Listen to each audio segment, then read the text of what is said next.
Now they have to figure out on the fly how to put James Harden together with Joel Embiid. Sounds easy, right? Two superstars. We've seen this happen multiple times. In fact, there's been lots of ink spilled, tears shed, sweat and tears poured into, hand wringing over what happened. These two superstars going to fit together, and it always does. However, I will say that, however, this is not a great fit. I don't mind saying in any way, shape, or form that I have huge questions about how these two players play together, and it has nothing to do with the offensive side of the ball. Actually, it does have something to do with the offensive side of the ball. Harden is not he's not pre-pandemic Harden. That's for sure, right? If this were Harden in his like kind of MVP like level where he could literally take over a team and get them to whatever they needed in any given night because he was capable of creating whatever offense he needed, I would say, yeah, they'll figure it out.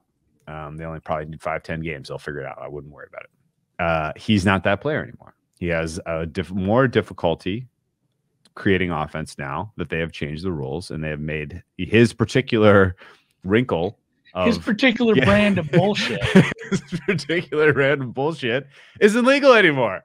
And are they gonna call it the same way in the postseason as they do in the regular season? Maybe, but there's not calling it that way in the regular season, and they're not going to change it coming out of the All-Star break. So he's not going to all of a sudden get to the free throw line more often, and his 3-point shot is not as good as it was pre-pandemic. He's put on weight. He's not getting as much space against the one-on-one when he's being defended. Defenders are defending the 3-point shot more aggressively because they instituted the Harden rule. And so all of those things are real, and his ability to kind of fill it up offensively is not the same. There was a moment when KD got hurt and we were talking about it and we're like, this is kind of the test because this same time last year, KD got hurt. He missed like 20 games and Harden stepped up and we were like, holy shit, he might be the MVP. Like, this is a guy that quit on Houston. It was wildly out of shape, got traded to Brooklyn, and he just had a shirt underneath his jersey. But yeah, well, he was playing so well in the absence of KD that we were like, man, he might be the MVP. And no, that is not the same player that you have taking the court now. A lot of it is the rule change, and just in general, the aging curve is hitting him. And like, if there's if I haven't seen even in his career that he has gone hand in hand with a guy who's a true post-up scorer, right? There's not like you remember James Harden and Dwight Howard experience? Yeah, I was trying to think. How was that? Houston. How was that one? You remember that one? That was fun for you, right? The Dwight Howard, James Harden era. Honestly, the Dwight Howard in anybody right now for the last few years. And I like the guy. Yeah. He's not obviously.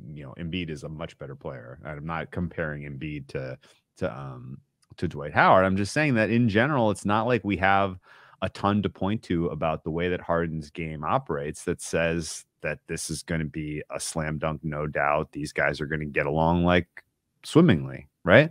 And part of my thought process on this is just the best center that Harden ever played with in terms of fit was PJ Tucker. Honestly, like that was like the right kind of guy that you want on the floor with Harden because of what he does defensively. And now what Harden, he was always a lax defender. He always was a switch everything guy.